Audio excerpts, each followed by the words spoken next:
sai suka gana Nabi Adam ai halitta ne mai ilimi, wanda kuma Allah ya bashi wani abu guda biyu. Allah ya bashi hanyoyi guda biyu. Zai iya zama mutumin kirki in ya ga dama, dan adam zai iya zama mutumin banza in ya ga dama, dan adam. Su mala'iku ba an halicce su ne kawai su ta bautan Allah, amma mu in mun ga dama za mu iya zama criminal, in mun ga dama za mu iya zama mumini, mutumin kwarai. Sai Allah ya ce kuma sai na baku gidaje biyu, kowanne daga cikin ku kowa na da gida biyu, kowa na da gidan da zai je in ya zama mutumin kwarai, kowa na da gidan da zai je in ya zama mutumin kirki, kuma kowa na mai gida biyu, kuma sai kun shiga ɗaya daga cikin gidajen. Allah ya sa mu shiga na mutanen kirki. Ba ku ci amin ba? Allah ya sa mu shiga gidan mutanen kirki. Domin ɗayan gidan fa ba daɗi. Bari mu ba ku labarin ɗayan gidan ku ji.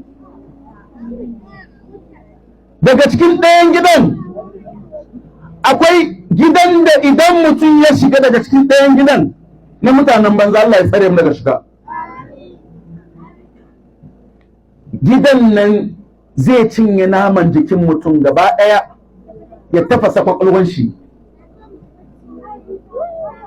Yana gama cinyewa kwakwalwa na tafasa, ba irin wutan duniya ba. Bayan ya tafasa nughayyiru lahu baddalnahu junudan ghayra. Allah ya ce za mu canza masa wani fata, bai kun fa yakun.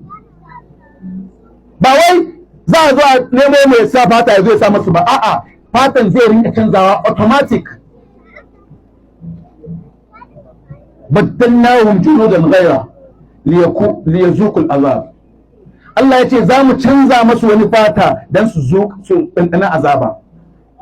Daga cikin wutan Allah tabaraka wa ta'ala akwai wutan da idan mutum ya shiga zai cinye fatan gaba ɗaya, ya cinye ƙwaƙwalwan, ya fasa kasusuwan, ya cinye kan gaba ɗaya. Shi ma Allah baddalnahum juludan ghayrahu liyazuqul azab. Allah ya ce za mu canza masa wani fata domin ya ɗanɗani azaba. Daga cikin wutan Allah akwai wanda idan mutum yana shiga zai dagargaza shi da kashin shi da naman, ya haɗe ya cinye. Allah ya tsare mu.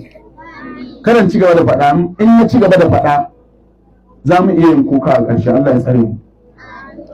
To wannan gidan Allah ya tanadar da shi gaba ɗaya gare mu, gare ni, gare ka, gare ki, kowa duk wanda ya yadda ya bi hanya mara kyau to zai je har sai ya shiga wannan gidan.